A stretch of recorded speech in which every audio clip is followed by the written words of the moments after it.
Hey, what's going on, everybody? This is Penn, and welcome back to my channel. So this is going to be like a brief video, only because I have to prepare for my work day, and I still wanted to get out a video.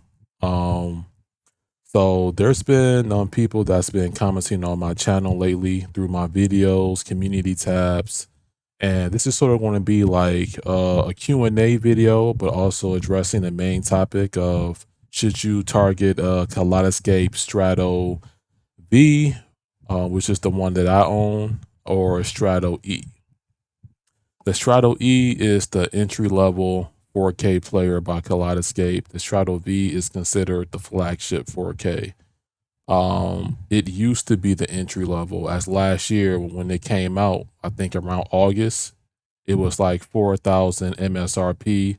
Prices can vary, of course. If you happen to go through a dealer, you can get it more cheap, things like that. And it's going to be the same thing with all these players. The Strato V, based off of what I've looked into, I received comments, emails about it going up in price. And yes, rather you're going through a dealer, or I imagine, or through something like a Best Buy.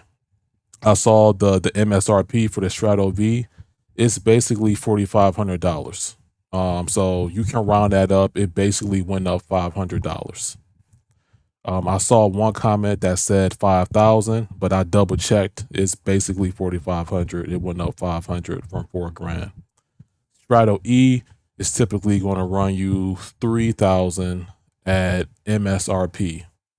Now, Kaleidescape has this information readily available online for all of you to look for yourself. So I won't be getting into too much of the details because this chart honestly speaks for itself. I'll leave a link in the description. You can pause the video if you like. The main thing that you're going to want to look at is the build quality. This is the Strato E. This is what you should be targeting. I'm not going to recommend someone get the Strato V when it's $4,500 when they can get into the ecosystem with the Strato E, which is 3,000. I know those prices are crazy. Obviously, for someone that's looking to target this device, they've have the disposable income, they have a setup already in mind, they have speakers that they're targeting or already have, receiver, all that jazz. I'm not going to go into a deep dive on what components you need to make this successful. I'm just answering the question that was asked to me. Simple answer, target the Strato E. You can connect the Strato E or the V, because we're talking about those newer players. I'm leaving the M out because that's a 1080p option. If you want to expand storage, there's something called Terror, where basically it can use a regular hard drive or even SSDs. And that's how you can download more content onto your server. What's unique about the Strato E and the Strato V, those are the newer 4K options, is that they're all in one media players. They don't require an additional hardware server component in order for you to operate and be successful. The V has a 1 terabyte NVMe, and the E is going to be essentially half of that. So with the E, you're going to store less films, less TV shows, less musical concerts. I'm just being honest with you. The E is more affordable though. So some of you that are looking to get into the ecosystem, you're going to want to try out this E. Now, if you want to get the best, I guess, savings, you can try out the 1080p option, which is the Strato M. If you happen to be on a 1080p projector, I don't know anyone in this day and age that hasn't went at least to a 4K TV, especially with the insane deals that has occurred in the past 5 years. The M will only be an option, I guess, if you're on a older projector. That would be 2,000. For some of us folks that are up to date with our displays and whatnot, you're going to be targeting, you're going to want to target the Strato E, which is the new entry level 4K player. And that's going to be the most affordable, and that's going to get you into the ecosystem. Okay. And it is what it is. Now, if you prefer to cycle your content, meaning downloading and deleting, if you're a one and done type of person, oh, I only want to see this once, things like that, you can even treat it like a rental. You don't have to purchase the content from Kaleidescape. You can also rent as well. If you know you're only going to see something one time, you can rent it. And some of the rent prices are not cheap, but some of them are cheap. The lowest I've seen is like $7.95, especially when the movie is like $14.99 or $24.99. It varies from studio to movie, content piece, things like that. But you catch my drift. All right. So the biggest difference is going to be, of course, the build quality. Look at the Strato V, then look at the Strato E, and then it's also going to be the storage. The Strato V and E has the same chipset. So from a picture quality perspective for audio quality, these are going to deliver you the exact same product, the exact same experience. You just have more limited hard drive space when it comes to the E. But once again, if you like Kaleidescape, then you may want to invest later on into a Terra server. And I think they're discontinuing their 8 terabyte SSD or hard drive solution. And I think they're going to go from just 12 and up. So if you want to make a decision, I suggest you get in while the iron is hot. I mean, that would just be my suggestion. Now, I also want to address this because this also came to my attention. There was something regarding the newer devices, or the Strato V or the E or any of these no longer comes with a physical remote. Rather, it's IR or Bluetooth. I confirmed that through a different content creator that was a Kaleidescape dealer. I'll leave his name out of this. When the person did the unboxing, I did notice that there was no remote inside. I think that was pretty just idiotic of them to do that.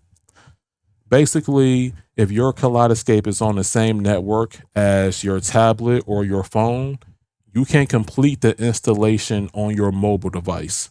It has to be on the same network. So you have to hardwire these in. You know, there's no Wi-Fi.